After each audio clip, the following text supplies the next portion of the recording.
اعوذ باللہ من الشیطان الرجیم بسم اللہ الرحمن الرحیم ان اللہ وملائکتہ یصلون علی النبی یا ایہا الذین آمنوا صلوا علیہ وسلموا تسلیما اللہم صلی علی سیدنا و نبینا و شفیعنا و مولانا محمد وعلی آل محمد وبارک وسلم۔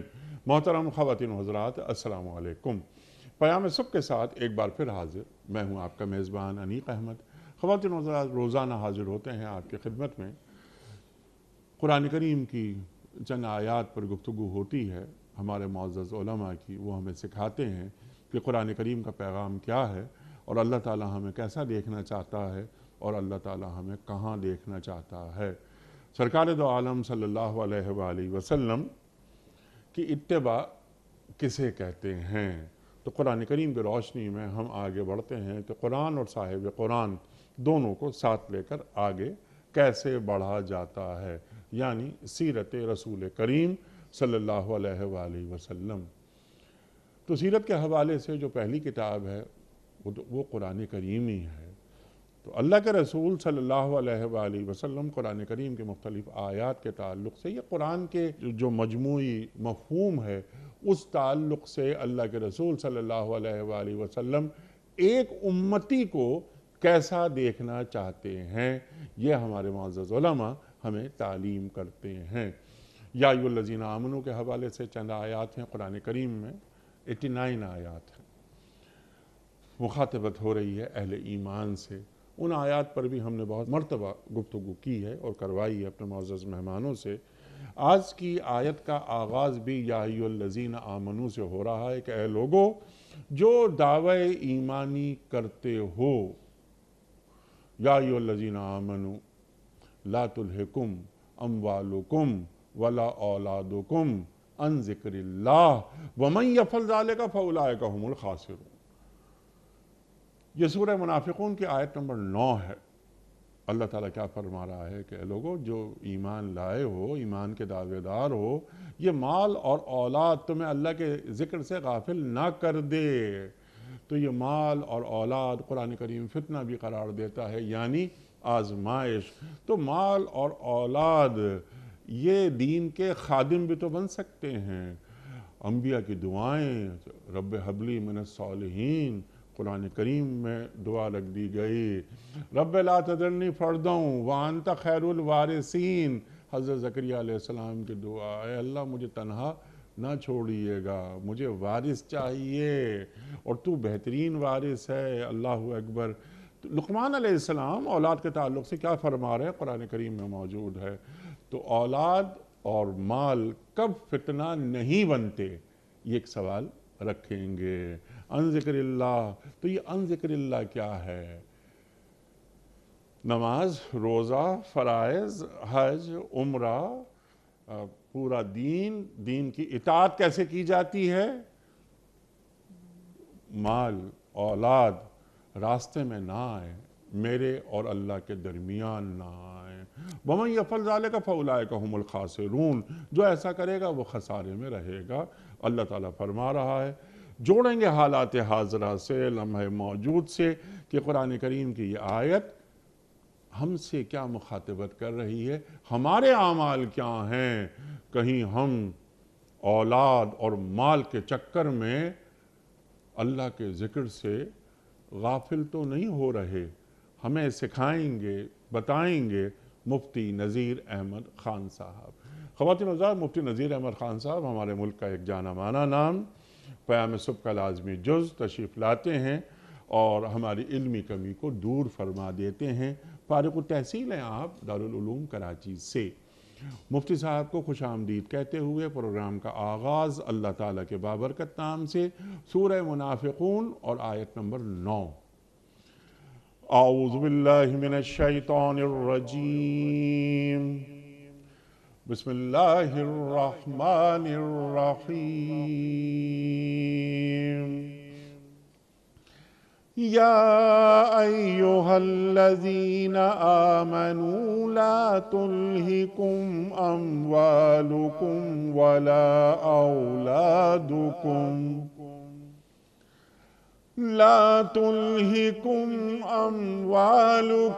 ولا أولادكم عن ذكر الله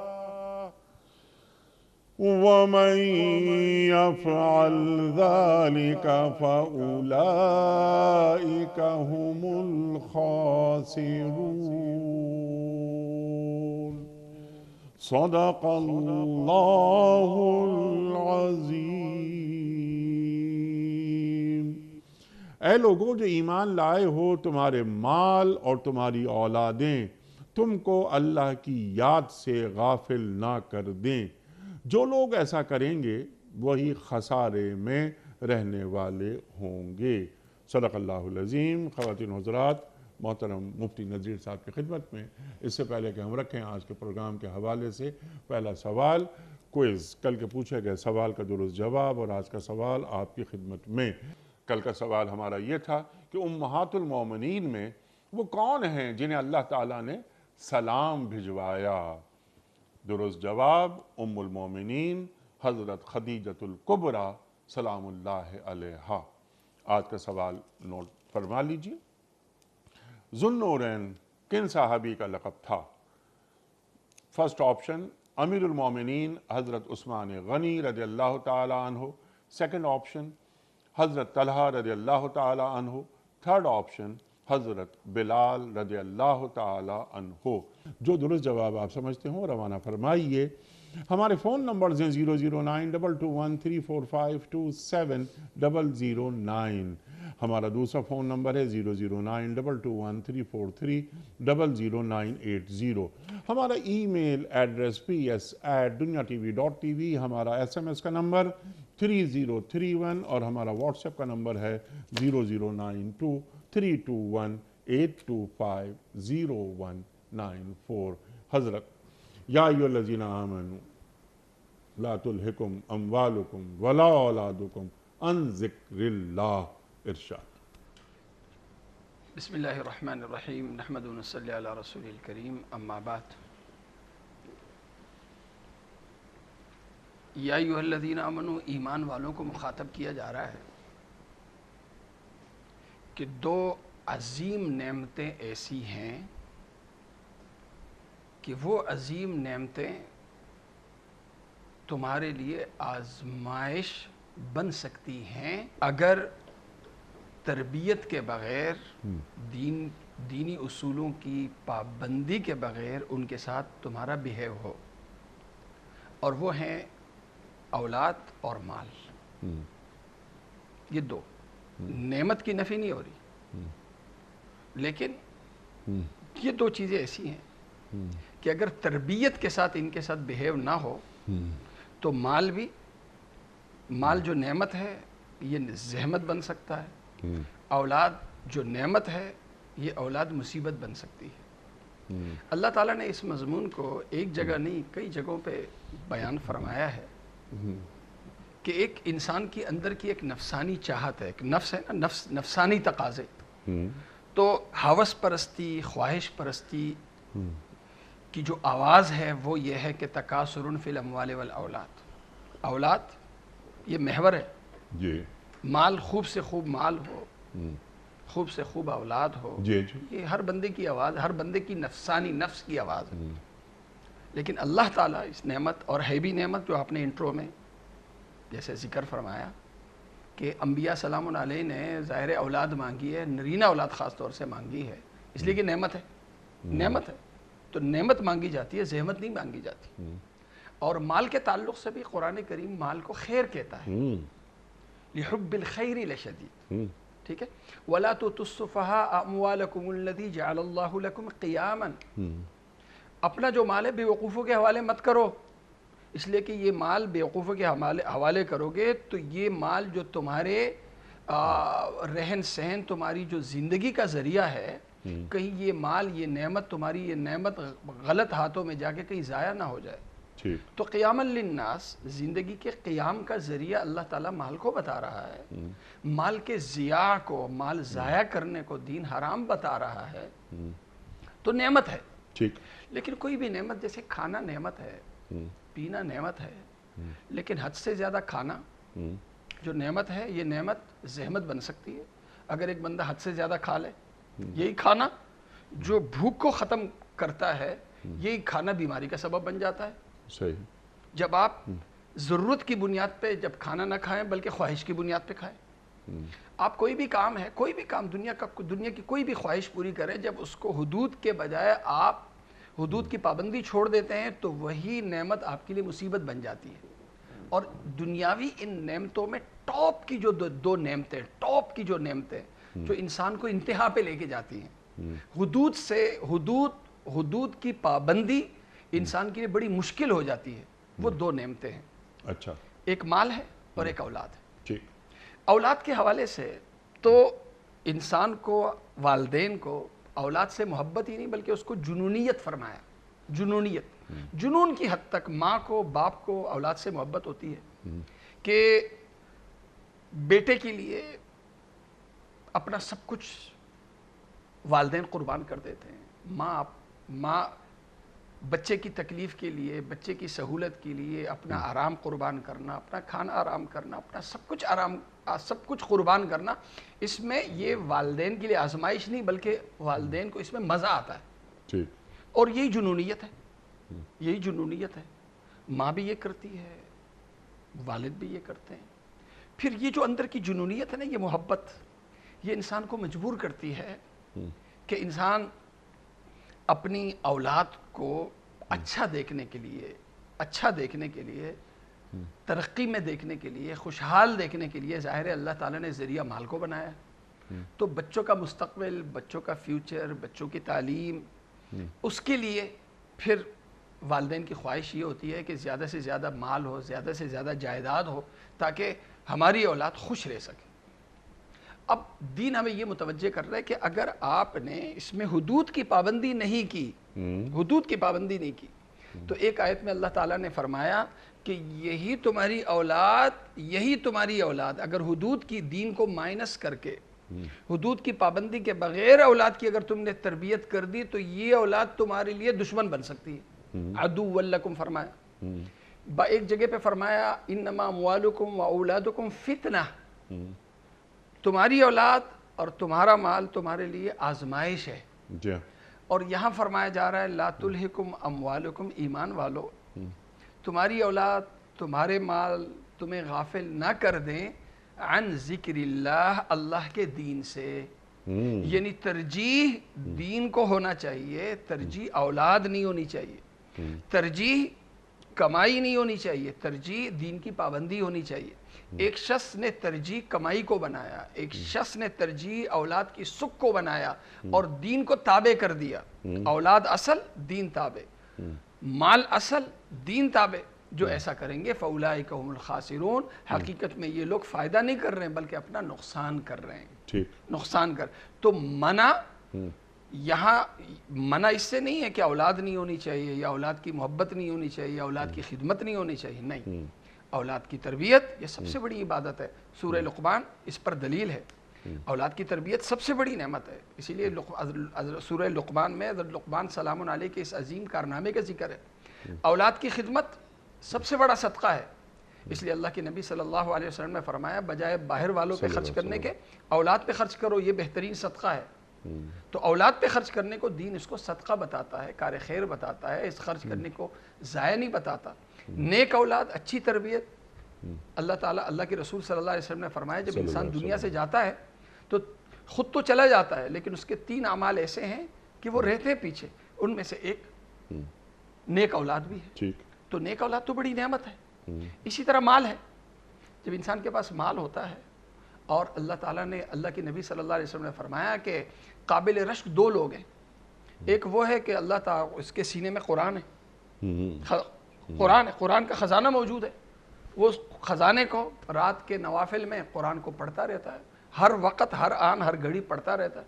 دوسرے نمبر پہ وہ مالدار شخص ہے کہ اللہ نے اس کو خوب دولت دی ہے اور وہ نیکی کے کاموں میں دین کے کاموں میں اور نیکی کے کاموں میں، لوگوں کی خدمت میں اس مال کو استعمال کر رہا ہے. اللہ کے نبی صلی اللہ علیہ وسلم نے فرمایا لا حسد الا فی اثنتین بھی فرمایا، الا علی اثنتین بھی فرمایا. تو بندہ بھی قابل رشک ہے. تو کہنے کا مقصد ہے کہ اس حدیث کے ذریعے جو ہمیں متوجہ کیا جا رہا ہے وہ حدود کی پابندی کا کیا جا رہا ہے، اولاد سے دور رہنے کا یا دنیا سے کٹنے کا نہیں کہا جا رہا. میں اکثر ایک اصطلاح استعمال کرتا ہوں کہ ایک دو باتیں، دین ہمیں تارک دنیا نہیں بنانا چاہتا، دین ہمیں تارک گناہ بنانا چاہتا. سبحان اللہ. تارک گناہ، کہ ہم اولاد کی تربیت کریں گناہ کے ارتکاب کے بغیر، ہم خوب سے خوب مال کمائیں گناہ کے ارتکاب کے بغیر. دیکھیں دین کا حسن دیکھیں، حسن دیکھیں.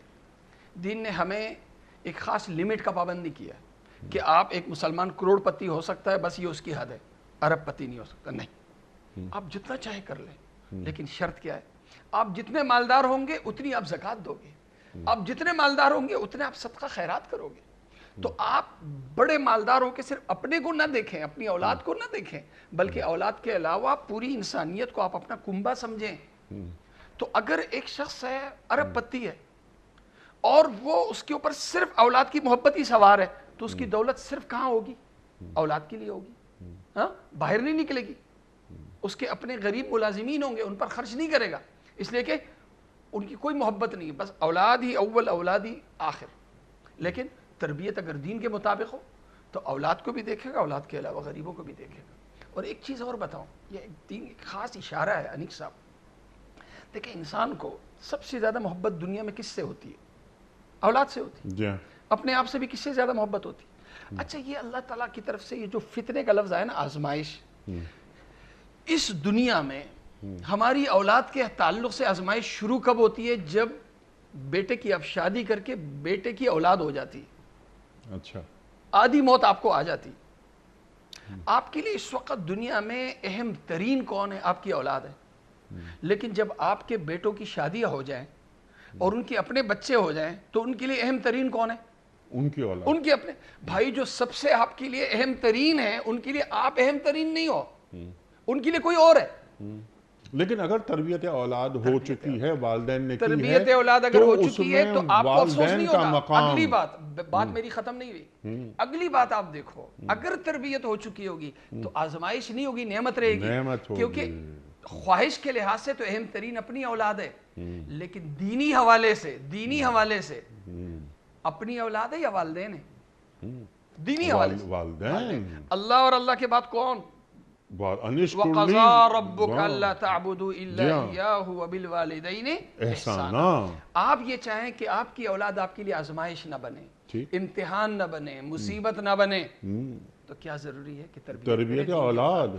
آپ یہ چاہیں کہ یہ مال آپ کے لیے زندگی کے آخر میں آپ کے لیے سہارا بنے، یہ مال سہارا بنے، تو یہ مال سہارا تب بنے گا جب یہ مال صحیح ہاتھوں میں جائے گا. آپ بعد میں بوڑھے ہو کے ریٹائر ہو جائیں گے، یہ مال جائے گا آپ کی اولاد کے ہاتھ میں. آپ کی اولاد کی اگر دینی تربیت ہو چکی ہوگی تو ان کی نظر میں اس کمائی کے پہلے حقدار آپ ہوں گے. لیکن اگر تربیت غلط ہوگی تو پہلے حقدار آپ نہیں ہوں گے. ان کی اپنی ماں نہیں ہوگی، بیوی ہوگی، باپ نہیں ہوگا، اولاد ہوگی. آج اگر ارب پتی کھرب پتی لوگوں کے گھروں کے جھگڑے ہیں نا حضرت، وہ اس کا نتیجہ ہے، اس بد تربیتی کا نتیجہ. جی، تربیت مال کی پاکیزگی، اس کا خیال ذہن میں نہیں رکھا گیا. مال آیا کہاں سے اور مال خرچ کہاں ہوا، یہ پوچھا جائے گا ہم سے. اللہ اکبر، اللہ اکبر. تربیت اولاد بنیادی چیز جس پر آپ نے فوکس کیا. اگر تربیت اولاد کی ہم نے کر دی، یعنی قرآن کریم کی روشنی میں اولاد کو پالا پوسا بڑا کیا اور اولاد تک قرآن کریم کو پہنچایا، تو جس طرح آپ فرما رہے تھے نا، تو اگر میں نے بتا دیا اپنی اولاد کو کہ انشکر لی ولوالدیک، اللہ فرما رہا ہے قرآن کریم میں کہ میرا شکر ادا کرو اور اپنے والدین کا شکر ادا کرو. اللہ اپنے ساتھ والدین کو رکھ رہا ہے. وَبِالْوَالِدَيْنِ إِحْسَانًا رَبِّ ارْحَمْهُمَا كَمَا رَبَّيَانِي صَغِيرًا. دعا بھی سکھا رہے، دعا بھی. اللہ اکبر. تو تربیت اولاد یعنی یاد خدا سے غفلت برائیوں کی جڑ ہے. ٹھیک ہے، تو اس میں مال اور اولاد. اب چھوٹا سا سوال ہے کہ آپ کی خدمت میں، یہاں پر اللہ تعالیٰ بات کر رہا ہے اولاد کی اور مال کی. اچھا اللہ کی یاد سے غفلت کے اور بھی تو طریقے ہیں نا, جیسے اب حب جاہ, حب مال ہے نا. میری امت میں ہر امت کا ایک فتنہ ہوتا ہے, میری امت کا ایک فتنہ ہے, اللہ کے رسول فرما رہے ہیں صلی اللہ علیہ وآلہ وسلم, اور وہ مال ہے. اس کو یہ اور پہاڑ کے برابر سونے کی وادی دے دی جائے تو یہ کہے گا کہ صرف ایک وادی سونے کی, دو دے دی جائیں تو کہتے ہیں صرف 2 وادیاں سونے کی. اور کیا بات فرمائی اللہ کے رسول نے صلی اللہ علیہ وآلہ وسلم, اس کا پیٹ صرف قبر کی مٹی بھر سکتی ہے. اللہ اکبر. تو مال فتنہ بن جاتا ہے. تربیت مال بھی ہونی چاہیے اور تربیت اولاد بھی ہونی چاہیے. مال کی تربیت, پیٹ میں رزق حلال جائے, رزق حرام نہ جائے. اور اگر رزق حرام سے اولاد کی تربیت کر دی, بیوی بچے اس سے پل رہے ہیں, اس حرام کمائی سے, تو حرام کاری اور حرام خوری کے اثرات نسلوں پر مرتب ہوتے ہیں. تو پھر ایک حرام خور کو یہ توقع کیسے رکھنی چاہیے کہ اس کی دعائیں قبول ہوں گی؟ ملبسہ حرام مشربہ حرام. ارشاد. دیکھیں, ایک تو یہ کہ اللہ سے تعلق, دعائیں قبول نہ ہونا, عبادت کا قبول نہ ہونا, یہ ایک الگ ہے. لیکن خود حضرت تجربہ یہ ہے کہ کمائی میں اور اولاد کی تربیت میں اگر دین کو جہاں مائنس رکھا گیا, دینی تربیت کا خیال نہیں رکھا گیا, بچوں کی تعلیم میں, مال کمانے میں, تجارت میں, تو حضرت یہی مال, یہی اولاد, ٹھیک ہے, والدین کے لیے مصیبت بن جاتی ہے. ٹھیک ہے, اولاد مصیبت بن جاتی ہے. میں یہ کہوں کہ یہ نعمت میرے لیے نعمت رہے. اللہ کے نبی صلی اللہ علیہ وسلم کے سامنے ایک صحابی نے سوال رکھا, صحیح ستہ کی روایت ہے کہ یا رسول اللہ, مال تو ایک نعمت ہے, کیا یہ نعمت زحمت کا سبب بن سکتی؟ تو اللہ کے نبی صلی اللہ علیہ وسلم نے فرمایا نہیں, صلی اللہ علیہ وسلم, لیکن مسئلہ نعمت سے نعمت پیدا ہوتی ہے, نعمت کا سبب ہوتی ہے, لیکن جو نعمت لیا ہوا ہے اس کا استعمال غلط ہوتا ہے تو وہ نعمت کو مصیبت بنا دیتا ہے. اللہ کی نبی صلی اللہ علیہ وسلم نے اس کی مثال ایسی دی کہ ایک ہریالی ہے, ایک جانور ہے, وہ گیا اور اس نے سبزہ میں سے خوب کھایا کھایا کھایا, پیٹ اس کا پھولا, اس نے بند کیا, وہ گیا دھوپ میں, اس نے جگالی کی, لیٹا, سویا. جب چارہ ہضم ہوا تو اس کے بعد دوبارہ جب بھوک لگی تو دوبارہ کھانا اس نے شروع کر دیا. اب یہ چارہ, یہ ہریالی اس جانور کے لیے نعمت ہے, اس لیے کہ طریقے سے کھا رہا ہے, طریقے سے کھا رہا ہے. اللہ کے نبی صلی اللہ علیہ وسلم نے فرمایا کہ اسی طرح مال کمانے والا جو جائز راستے سے, جائز طریقے سے کمائے اور جائز جگہ پہ خرچ کرے, 2 باتیں, جو مال کمانے کا راستہ دین نے بتایا اس راستے سے کمائے, اور جو جگہ خرچ کرنے کا فرمایا ان جگہوں پہ خرچ کرے. اللہ کی نبی صلی اللہ علیہ وسلم نے فرمایا یہ مال اس شخص کے لیے نعمت ہے, یہ مال نعمت ہے. لیکن اگر ایک شخص مال کما رہا ہے جائز راستے سے نہیں بلکہ حرام راستے سے, حلال راستے سے کما رہا ہے لیکن خرچ غلط جگہوں پہ کر رہا ہے, تو یہ مال اس شخص کے لیے مصیبت ہے. یہ مصیبت صرف دینی حوالے سے نہیں انیق صاحب, دنیاوی حوالے سے بھی مصیبت ہے, دنیاوی حوالے سے بھی مصیبت ہے. اسی طرح اولاد ہے, اولاد کی محبت مجھے مجبور کرتی ہے اولاد کے لیے سب کچھ کرنے پہ, مجھے مجبور کرتی ہے کہ میں ان کو اعلیٰ سے اعلیٰ تعلیم دوں, ان کی ہر خواہش پوری کروں, ہر ضرورت پوری کروں. یہ ایک, لیکن دینی دائرے میں کر کے یا دینی دائرے سے ہٹ کے, دین کی پابندی سے کروں یا دین کی پابندی چھوڑ کے, 2 باتیں. دین کی پابندی چھوڑ کے کرو گے تو یہی اولاد مصیبت بنے گی, اور اگر دین کی پابندی کے ساتھ کرو گے تو یہی اولاد آپ کے لیے نہ صرف دنیا میں بلکہ آخرت کے لیے بھی یہی اولاد صدقہ جاریہ بنے گی. اولاد کی تربیت, دینی تربیت آپ نے دی ہوئی انیق صاحب. یہ اولاد اگر نمازی ہے تو ہر نماز کا اختتام ہم کس پہ کرتے ہیں؟ رب اجعلنی مقیم الصلاۃ ومن ذریتی ربنا وتقبل دعا ربنا اغفر لی ولوالدی ربنا اغفر لی ولوالدی.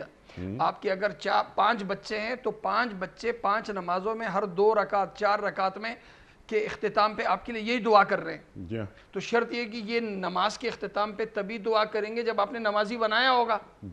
ہاں نمازی بنایا ہوگا. آپ کی اولاد آپ کے لیے صدقہ جاریہ تب بنے گی کہ ان کا ہر کام دین کی پابندی سے ہوگا. جب دین کی پابندی سے ہوگا تو ان کا ہر عمل جو ان کے لیے ذخیرہ آخرت ہے وہ آپ کے لیے بھی بنے گا. لیکن آپ نے دنیا میں ان کو کوئی دینی تربیت نہیں سکھائی, صرف کمانا سکھایا. کمانا سکھایا. وہ جھوٹ بھی بول رہے ہیں, وہ دھوکہ بھی دے رہے ہیں, وہ یہ بھی کر رہے ہیں, وہ یہ بھی کر رہے ہیں. تو اگر یہ صدقہ جاریہ ہے تو یہ اولاد وبال بھی ہے. اب یہ اولاد والد کے یا والدین کے جانے کے بعد یہ اولاد کی جتنی برائیاں ہوں گی وہ کس کے پلڑے میں جائیں گی, کس کے اعمال نامے میں جائیں گی؟ والدین کے بھی. تربیت اچھی نہیں دی. تو تعلیم فرض نہیں ہے. اولاد کی تعلیم کو دین فرض نہیں قرار دیتا, اولاد کی تربیت کو دین فرض قرار دیتا ہے. تربیت کیا ہے کہ میں ہر عمل میں کیسے کروں, ہر عمل کیسے کروں بحیثیت بیٹے کے. ایک مسلمان بیٹے کو کیسا ہونا چاہیے, ایک مسلمان باپ کو کیسا ہونا چاہیے, ایک مسلمان شوہر کو کیسا ہونا چاہیے, ایک مسلمان بھائی کو کیسا ہونا چاہیے, ایک مسلمان دوست کو کیسا ہونا چاہیے, ایک مسلمان تاجر کو کیسا ہونا چاہیے, وغیرہ وغیرہ. یہ سارے اس کا تعلق کس سے ہے؟ تربیت سے. یہ تربیت یا تو آپ رسمی لحاظ سے دیں, نفسانی حوالے سے دیں, یا آپ دینی حوالے سے دیں گے. نفسانی رسمی حوالے سے دیں گے تو یہ اولاد آپ کے لیے بڑھاپے میں خاص طور پر یہ اولاد مصیبت بنے گی, آپ کو چھوڑ کے چلی جائے گی, آپ کو اولڈ ہاؤس میں جمع کرا دے گی یہ اولاد. لیکن اگر آپ نے دینی تربیت کی ہوگی تو یہ اولاد آپ کو اپنا قبلہ سمجھے گی. یہ اولاد یہ سمجھے گی کہ آپ اگر ناراض رہے تو ان کا کوئی عمل قبول نہیں ہے. اگر آپ ناراض رہے تو اللہ اس سے اولاد سے راضی نہیں ہو سکتے. ٹھیک ہے. تو جب اولاد کی دینی تربیت ہوگی, اولاد کو اللہ کا بنایا ہوگا تو اولاد آپ کی بنے گی. اولاد کو اللہ کا بنایا نہیں اور آج آپ رو رہے ہیں کہ میری اولاد میری خدمت نہیں کر رہی. بھائی اللہ کا خادم کہاں بنایا آپ نے؟ اللہ کے ہوتے تو یہ آپ کے بچے آج آپ کے ہوتے. بچپن میں تو آپ نے اللہ کا بنایا نہیں, آپ آج رو رہے ہیں کہ میرے بچے میرے کیوں نہیں ہیں. تو آپ کے بچے آپ اپنے بچے کے ہیں, یہ ہیں, لیکن آپ کے بچے آپ کے ہوں یہ تبھی ہو سکتا ہے جب دین کی پابندی سے آپ نے تربیت دی ہوگی. دین کی تربیت کے بغیر آپ نے اگر بچوں کو تربیت دی ہوگی تو آپ بڑھاپے میں دیکھو گے کہ آپ کی اولاد کے لیے اہم ترین ان کی اولاد ہوگی, ان کی اپنی بیوی ہوگی, اور آپ ترسو گے کہ میری اولاد میرے ساتھ بیٹھے, میرے ساتھ رہیں. آپ کی اولاد آپ کے ساتھ نہیں رہے گی. کتنے گھر ہیں آپ کے ڈیفنس میں, آپ کے محلے میں ہوں گے. بچے کہاں ہیں جی؟ دبئی میں. بچے کہاں ہیں؟ امریکہ میں. بچے کہاں ہیں؟ انگلینڈ میں. یہاں بوڑھے والدین ترس رہے ہیں کہ بچے آ جائیں, بچے ہماری خدمت کریں, بچے ہمارے ساتھ رہیں, اور وہ دھڑا دھڑ پیسے بھیجواتے ہیں, دھڑا دھڑ پیسے بھیج. تو کیا وہ بڑھاپے میں مجھے پیسہ چاہیے ہاں, یا مجھے بیٹوں کا سہارا چاہیے؟ باپ اسپتال میں ہے, بیٹا وہاں ہے, لاش ہے جی, جنازہ اٹھ رہا ہے, اولاد نہیں ہے جی, وہاں سے پیسے بھیج رہے ہیں. تو اللہ اگر ہم یہ چاہیں کہ ہماری دنیا بنے تو دنیا بھی حضرت جیسے دنیا 2 چیزوں سے ہے نا, اولاد سے ہے, جن کی اولاد نہیں ہوتی ان کی دنیا نہیں ہوتی, اور دنیا مال سے ہے. یہ 2 بڑی چیزیں ہیں جی, 2 بڑی نعمتیں. لیکن اگر یہ دین کی پابندی کے بغیر یہ 2 چیزیں بہت ہوں آپ کے پاس, لیکن دین کی پابندی کے بغیر ہونا تو یہ 2 نعمتیں بھی آپ کے لیے بہت بڑی زحمتیں ہیں. جی وجہ فرمایا آپ نے. سرکار دو عالم صلی اللہ علیہ وآلہ وسلم کا ارشاد کہ بوڑھے والدین ہیں, گھر پر ہیں, محبت بھری نگاہ ان پر جو اولاد ڈالتی ہے تو انہیں مقبول حج کا ثواب ملتا ہے. مقبول حج, بہت سے افراد ابھی حج کر کے آئے ہیں نا, تو ایک حج ہم نے کیا لیکن حج مبرور, اللہ اکبر, مقبول حج. اللہ کے رسول صلی اللہ علیہ وآلہ وسلم اس بات کی ضمانت دے رہے ہیں, محبت بھری نگاہ ڈالی اور مقبول حج کا ثواب مل گیا. تو ایک صحابی سوال کر رہے ہیں نا کہ اللہ کے رسول صلی اللہ علیہ وآلہ وسلم, اگر میں اپنے والدین پر محبت بھری 100 نگاہیں ڈالوں ایک دن میں تو کیا مجھے 100 مقبول حجوں کا ثواب ملے گا؟ تو اللہ کے رسول کیا فرما رہے ہیں صلی اللہ علیہ وآلہ وسلم کے اللہ تعالیٰ کے یہاں اللہ اکبر اللہ اعظم، اللہ بہت بڑے بھی ہیں، اللہ بہت عظیم بھی ہیں، اور اللہ کے یہاں کمی نہیں ہے۔ جی اللہ کے خزانوں میں کسی چیز کی کمی نہیں ہے۔ دیکھیں یہاں اب سوال میرے کتنا آپ باریک اشارہ ہے انیس صاحب، جی جی یہاں یہ نہیں کہا جا رہا کہ اولاد پہ جو والدین پہ خرچ کریں گے یہ ملے گا یہ ملے گا، جی یہ محبت بھری نگاہ کب ہو سکتی ہے؟ جب آپ قریب ہوں، کیا فون کے ذریعے، قریب ہوں، خط کے ذریعے، ویڈیو کال کے ذریعے نہیں، جب سامنے ہوں گے لمس ہو، لمس ہو۔ بوڑھے والدین کا شفقت کی ہاتھ نگاہ، پکڑ کر شام کو شفقت بیٹھے، شفقت کی نگاہ فرمایا، شفقت کی نگاہ سامنے ہو سکتی ہے۔ اور اللہ کے نبی دیکھیں یہ خاص طور سے نا یہ بات اللہ کے نبی صلی اللہ علیہ وسلم کی ایک حدیث مجھے یاد آئی، بڑی پیاری حدیث ہے صلی اللہ علیہ وسلم، جو ایک ہر انسان کی نیچر ہے، اس نیچر کا مقابلہ کرنا ہے آپ نے دین کی پابندی کر کے۔ ہر والدین کی نیچر کیا ہے؟ اللہ کے نبی صلی اللہ علیہ وسلم نے فرمایا الولد ثمرۃ القلب، بچہ یا بچی اولاد یہ دل کا پھل ہے، جی ہاں، ٹھیک ہے، دل کا پھل، یعنی دل کا اگر کوئی کنکلوژن ہے، دل کی جو آواز ہے، دل میں کسی کے لیے جگہ ہے تو اولاد کے لیے، اولادی اول دل میں اولادی آخر۔ اب یہ جو جنونی محبت ہے نا یہ انسان کے اندر تین چیزیں پیدا کرتی، انسان کے اندر تین کمزوریاں پیدا کرتا ہے، مبخلت، مجبنت، محزنت۔ انسان اولاد بزدل بنا دیتی ہے۔ آپ کسی کا مقابلہ کرتے ہیں، آپ مقابلہ اس لیے نہیں کرتے ہیں کہ اگر بالفرض میں زخمی ہو جاؤں گا، میں مر جاؤں گا تو میری اولاد کا کیا ہوگا، اپنی جان نظر نہیں آ رہی، اپنی جان کے پیچھے اولاد نظر آ رہی۔ دوسرے نمبر پہ مبخلت، آپ کنجوسی اس لیے کرتے ہو کہ آپ کو اپنے مال میں اپنی ضرورتیں نظر نہیں آ رہی، اولاد کی ضرورتیں نظر، تو اولاد کی وجہ سے آپ کنجوس ہو گئے، اولاد کی وجہ سے آپ بزدل، ومحزنۃ، اور آپ جو ٹینشنیں لے رہے ہیں، پریشانی لیے ہوئے وہ کس لیے؟ اپنے لیے نہیں، اولاد کے لیے۔ تو بخل پیدا، جبن پیدا، حزن پیدا اولاد کی انتہائی محبت کی وجہ سے، محبت کی وجہ سے۔ اب یہ اولاد کی محبت کی یہ میری نیچر ہے، یہ میری نیچر ہے، یہ میری فطرت ہے، یہ فطرت یہ قابل اصلاح ہے، قابل اصلاح ہے۔ قابل اصلاح کیا؟ بجائے اس کو نفسانی طریقے سے اس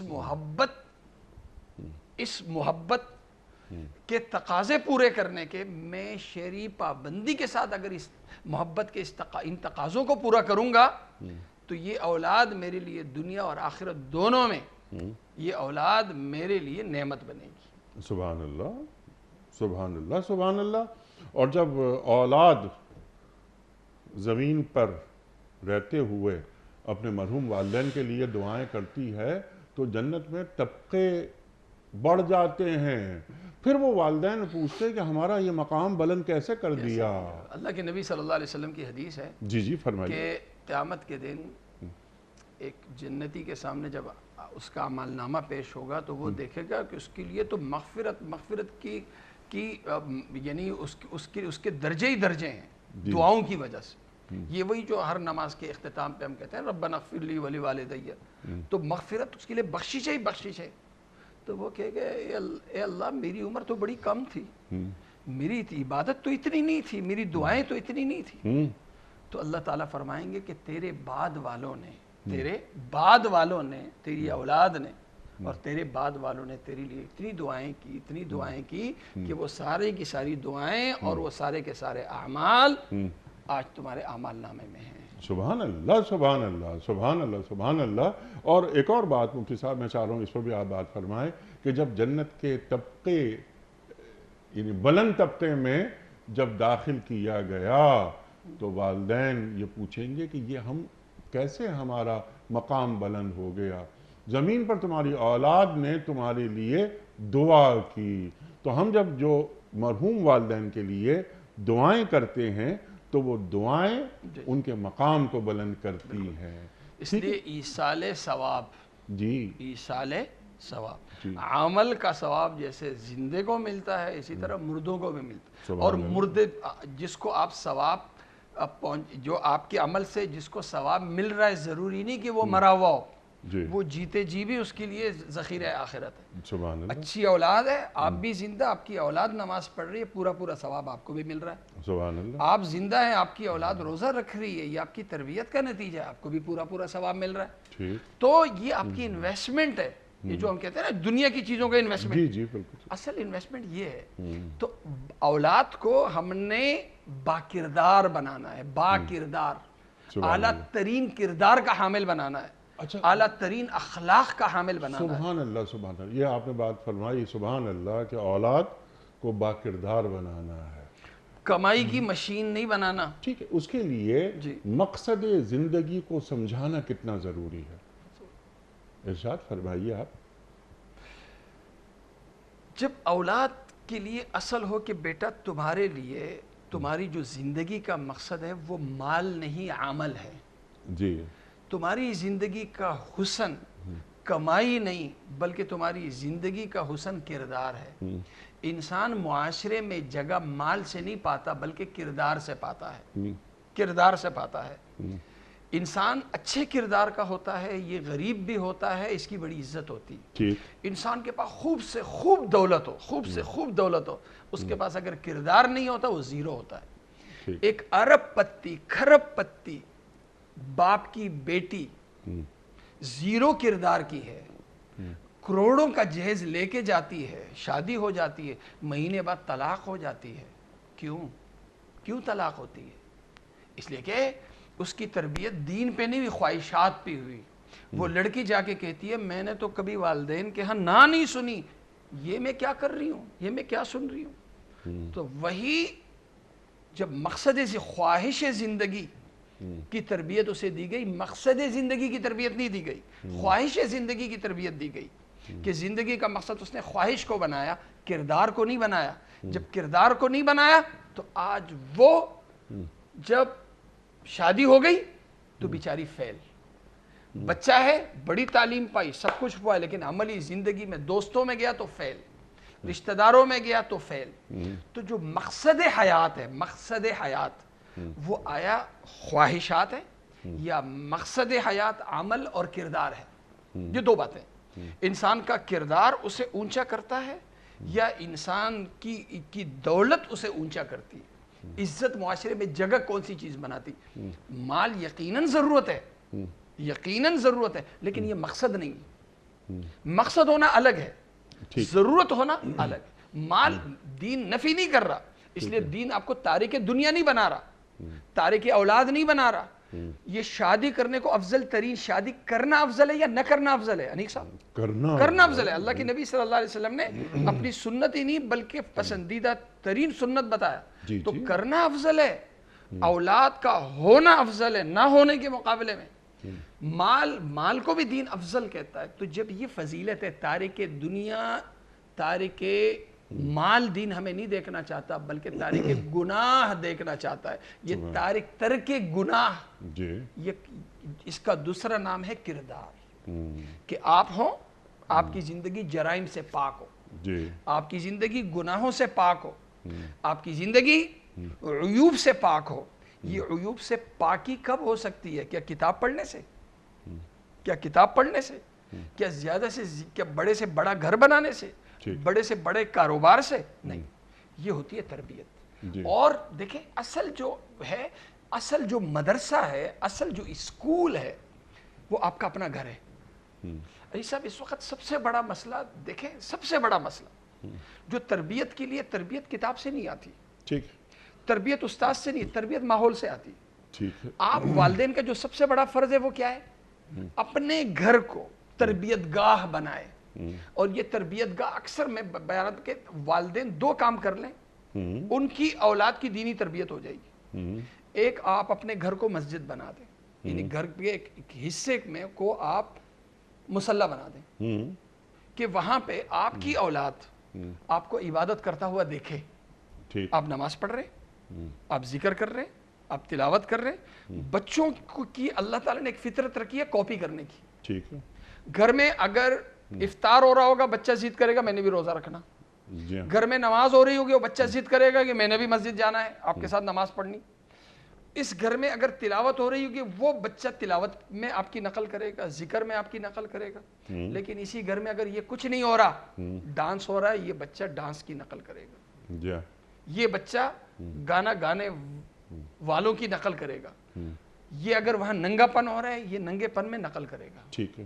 تو ایک کمرہ آپ نے فرمایا وہ تو ایک مسجد بنا دیا جائے، مصلی مسجد بنا دے. نمبر ایک. ٹھیک ہے. دوسرے نمبر پہ حضرت ہر باپ بلکہ والدین کا جو مقام ہے اولاد کے تعلق سے، دین والدین کو مستجاب الدعوات کا درجہ دے. اللہ اکبر. معمولی بات نہیں ہے.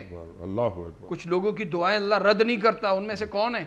والدین ہیں. جی جی. ایک والد چاہے کتنا گناہ گار ہو، اپنے لیے دعا کرے گا شاید قبول نہ ہو، دوست کے لیے کرے گا، بھائی کے لیے کرے گا، اس کے لیے اس کے لیے کرے گا، شاید قبول نہ ہو.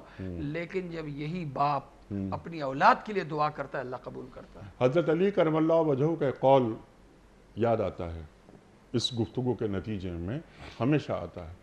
آپ فرما رہے ہیں کہ میں اس شخص پر حیران ہوتا ہوں کہ جس کے والدین زندہ ہیں اور وہ دوسروں سے دعا کی درخواست کر رہا ہے. اللہ اکبر، اللہ اکبر، اللہ اکبر. اس لیے حضرت صاحب نماز کے اختتام پہ ایک دعا جی جو ہم نماز کے اختتام پہ پڑھے، بہت سی دعائیں پڑھتے ہیں نا، سلام پھیرنے سے پہلے ایک دعا ہم ضرور پڑھیں. ربنا هب لنا من ازواجنا وذرياتنا قرة اعین وجعلنا للمتقین اماما. سورہ فرقان. جی جی. سورہ فرقان کی جو سورہ فرقان ختم ہوتی ہے اس کے اختتام سے کوئی 2-3 آیتیں پہلے یہ آیت ہے ربنا هب لنا. یہ آیت اولاد کی تربیت کا استحضار کر کے اللہ سے گویا میں مانگ رہا ہوں کہ اللہ میری اولاد کو میں اور میری بیوی کو اے اللہ تو میری آنکھوں کی ٹھنڈک بنا، اور مجھے ان کا امام بنا، اور مجھے امت کا متقین کا اے اللہ ہمیں قیادت عطا فرما. جی. تو اولاد کو ہم نے قائد دیکھنا ہے. جی. قائد دیکھنا ہے، گمراہ لوگوں کا نہیں. جی. متقی پرہیزگار لوگ. میرا گھر جی. میرا گھر دین کی خدمت کا، دین کی دعوت کا مرکز بنے. سبحان اللہ. سبحان اللہ. میری جو اولاد ہے، میری جو بیوی ہے، جی. وہ دینی رہنما بنے. اس میں دعا ہے وَجَعَلْنَا لِلْمُتَّقِينَ اماما. جیسے میں رہنما ہوں بہت سے لوگوں کے لیے، میرا بیٹا بھی ہو، جی جی. میری بیوی بھی ہو. میرے پاس فون آتے ہیں رہنمائی کے لیے تو میرے بیٹے کے پاس بھی، سبحان اللہ. بیوی کے پاس بھی. اور جو گھر میں نماز پڑھا رہا ہے باپ، اولاد پڑھ رہی ہے، اللہ اکبر. جو آپ نے فرمایا کہ ایک کمرہ کم از کم مصلی بنا دیا جائے. بہتر تو یہ ہے کہ مسجد میں نماز پڑھی جائے، اولاد کو ساتھ لے کر جائیں. لیکن جب گھر میں نماز ہو رہی ہے اور ماں نماز پڑھ رہی ہے، یہی ہوتا تھا نا ہمارے بچپن میں کہ خاندان کی کوئی بھی عورت ہو، مہمان آئے ہوئے ہیں، وہ چچی، تائی، خالہ آئی ہوئی ہیں، محلے کی مسجد سے اذان کی آواز آئی تو سب سے پہلا کام کیا ہوتا تھا کہ فوراً دوپٹہ سر پہ ہوتا تھا. لیکن اب ہم ماڈرن ہو گئے، آوارہ ہو گئے. اللہ اکبر. اللہ اکبر. تو گھر کا ماحول یہ بتا دیتا ہے کہ اس گھر میں دین کو کتنی اہمیت حاصل ہے. گھر کا ماحول بتا دیتا ہے. تو میں نے ایک مقصد حیات کی ایک بات سوال مسئلہ رکھا یہ تھا. علی صاحب جو ابھی بات ہے نا، ایک بات یہ بھی ہو گئی کہ آج ہم نے جو بے دینی ہے، گمراہی ہے، ان کو ہم اچھے لفظوں میں یاد کرتے ہیں. کیوں؟ جہالت ہے ہماری. جہالت ہے. جی جی. اب کہتے ہیں موڈ فیملی. جو بے دین فیملی ہوتا ہے اس کو موڈ فیملی. کیوں بھائی بے دین فیملی ہے، دین سے دور فیملی. اگر اچھا لفظ ہے، دین سے دور نہ سمجھ لوگوں کی فیملی ہے، یہ بولو. جی جی. Mood family. جی جی بالکل. بھائی دیندار ماڈرن ہوتا ہے یار. پھر یہ کہ اس سے متاثر بھی ہو جاتے ہیں. یہی جب اچھے لفظوں میں ایک ننگے انسان کو آج ہم ہیرو کہتے ہیں، ایک ناچنے گانے والی کو ہم ہیروئن کہتے ہیں. کیوں بھائی؟ جی جی. نہیں صرف کہتے ہیں نہیں، اس کی عزت بھی کرتے ہیں. لیکن ایک باحجاب خاتون، ایک صاحب کردار خاتون، اس کو جو عزت ملنی چاہیے وہ کس طرح ہم ایک بے پردہ خاتون کو وہ عزت دے دیتے ہیں. لیکن مسئلہ یہ ہوتا ہے، وہ ایک یہ بات الگ ہے کہ عزت میں دکھنا الگ ہے اور عزت میں ہونا الگ ہے. وہی جو جس کو عزت ملتی ہے، اگر کسی ایک کو کبھی کسی ایک کا بس چل جائے تو عزت کے تار تار کر دیں، وہ ایک الگ ہے. لیکن بظاہر دکھنے میں میڈیا پہ تو واہ واہ ہو رہی ہوتی ہے نا. تو ہمارے جو ناسمجھ نوجوان ہیں، بچے ہیں، بچی ہیں، وہ دیکھتے ہیں اچھا دینداری میں تو کوئی عزت نہیں، بے دینی میں اگر ہم بے دینوں کو اتنی عزت ملے گی، اس لیے وہ کیا ہوتا ہے، ننگے پن کی طرف جاتا اس کی وجہ وہی تربیت میں کمی، جو آپ نے فرمایا کہ کامیابی کسے کہتے ہیں اور ناکامی کسے کہتے ہیں، اس کے پیمانے کیا ہیں، وہ یارڈ اسٹک کیا ہے.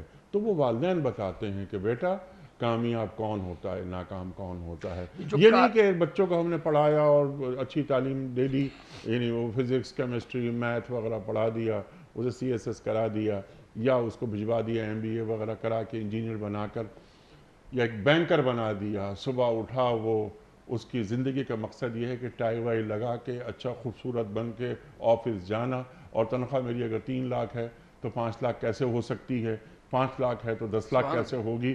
تو بس اسی میں زندگی پوری ہو گئی. تو ایک بچہ مسلمان گھر میں پیدا ہوا اور ایک بچہ کسی غیر مسلم گھر میں پیدا ہوا. مثال کے طور پہ کوئی مسیحی گھر میں پیدا ہوا، عبداللہ بھی پیدا ہوا اور مائیکل بھی پیدا ہوا. دونوں بڑے ہوتے چلے گئے، اسکول گئے، کالج گئے، یونیورسٹی گئے، شادیاں ہوئیں، بچے ہوئے، بوڑھے ہوئے، مر گئے. تو عبداللہ میں اور مائیکل میں کوئی فرق اللہ نے رکھا ہے یا نہیں رکھا؟ یہ فرق نظر آنا چاہیے کہ یہ امتی کس کا ہے. بالکل ایسے ہی. لیکن مصیبت یہ کہ یہ عبداللہ کوشش کر رہا ہے کہ میں مائیکل کی نقل کیسے بنوں، کاپی کیسے بنوں. مرعوب ذہن، مغلوب ذہن. مائیکل کے ذہن میں کبھی نہیں آتا کہ میں اس کو کاپی کروں، لیکن عبداللہ کے ذہن میں آ رہا ہے کہ میں اس کو کاپی کروں. جی حالانکہ قیادت تو یہ ہے، عبداللہ ہے. جی کردار میں تو یہ امام ہے، کردار میں تو یہ امام ہے. اس کا کردار دیکھ کے جو مائیکل ہے اس کا دل کرے کہ مجھے عبداللہ جیسا ہونا چاہیے. لیکن مصیبت یہ کہ عبداللہ آفس میں جا کے کہتا ہے کہ مجھے مائیکل جیسا ہونا چاہیے. جی سبحان اللہ، سبحان اللہ. یہ المیہ ہے اس زمانے کا. جی بالکل. انتم الاعلون ان کنتم مومنین، کہ تم ہی غالب ہوگے اگر تم مومن ہوئے. تمہیں ہی غالب ہونا تھا اگر تم مومن ہوتے. اللہ اکبر، اللہ اکبر. تو وہ کردار، دین نام ہے کردار کا. ٹھیک ہے مفتی صاحب، میں آپ کا بڑا ممنون ہوں، بڑا شکر گزار ہوں. آپ تشریف لائے. خواتین و حضرات، ہمارے علماء کو اللہ سلامت رکھے، تشریف لاتے ہیں، ہمیں دین سے قریب کرتے ہیں، ہماری علمی کمی کو پورا کرتے ہیں، اور ہمیں بتاتے ہیں کہ اللہ اور اللہ کے رسول صلی اللہ علیہ وآلہ وسلم ہمیں کیسا دیکھنا چاہتے ہیں اور ہمیں کہاں دیکھنا چاہتے ہیں. وقت مکمل ہوا ہمارے پروگرام کا کوئز. کل کا سوال ہمارا یہ تھا کہ امہات المومنین میں وہ کون ہیں جنہیں اللہ تعالیٰ نے سلام بھجوایا. درست جواب ام المومنین حضرت خدیجۃ الکبریٰ رضی اللہ تعالی عنہا. آج کا سوال نوٹ فرما لیجئے. ذو النورین کن صحابی کا لقب تھا؟ امیر المومنین حضرت عثمان غنی رضی اللہ تعالی عنہ، یا حضرت طلحہ رضی اللہ تعالی عنہ، یا حضرت بلال رضی اللہ تعالی عنہ. جو درست جواب آپ سمجھتے ہوں روانہ فرمائیے. ہمارے فون نمبرز ہیں 0092213452709. ہمارا دوسرا فون نمبر ہے 0092213400980. ہمارا ای میل ایڈریس ps@duniatv.tv. ہمارا SMS کا نمبر 3031 اور ہمارا واٹس ایپ کا نمبر ہے 0092321825019 خواتین و حضرات، قرآن دازی. آج کے ونر کے نام کا اعلان فرمائیں گے مفتی نذیر صاحب. مفتی صاحب ایک پرچی نکال کر اعلان فرما دیجئے کہ آج کے ونر کون ہیں. جناب اقبال جاوید صاحب، شہر جی بھاولپور. جناب اقبال جاوید صاحب بھاولپور سے آپ کی خدمت میں دنیا ٹی وی کی جانب سے دینی کتب پر مشتمل گفٹ ہیمپر آپ کے گھر بذریعہ کوریئر روانہ کیا جا رہا ہے. آپ کو بہت بہت مبارک ہو. اختتام ہوتا ہے پیام صبح کا روزانہ قول پر، اور وہ قول ہوتا ہے صاحب نہج البلاغہ امیر المومنین حضرت علی مرتضیٰ کرم اللہ وجہہ کا. آپ فرماتے ہیں کہ حاجت اور ضرورت کا پورا نہ ہونا نااہل سے مانگنے سے بہتر ہے. حاجت اور ضرورت کا پورا نہ ہونا نااہل سے مانگنے سے بہتر ہے. اللہ اکبر، اللہ اکبر۔ اپنے میزبان انیق احمد کو کل تک کے لیے اجازت دیجیے۔ خدا حافظ۔